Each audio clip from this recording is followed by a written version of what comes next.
Hi అండి, ఈరోజు నా రెసిపీ వచ్చేసి రవ్వ ఆలుగడ్డ. ముందుగా ప్యాన్ పెట్టుకొని ఆయిల్ వేసుకొని ఆరిగాను, చిల్లీ ఫ్లేక్స్, కొంచెం సాల్ట్, ఆయిల్, కొంచెం చికెన్ మసాలా వేసుకొని హాఫ్ నిమ్మ చెక్క పిండుకోవాలి, కొంచెం పులుపు కోసం, ఎందుకంటే ఇన్స్టెంట్ తీసుకుంటున్నాం కదా.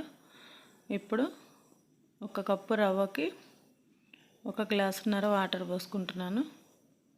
గ్లాసున్నర వాటర్ పోసుకొని సాల్ట్ వేసుకొని వాటర్ మరగనివ్వాలి.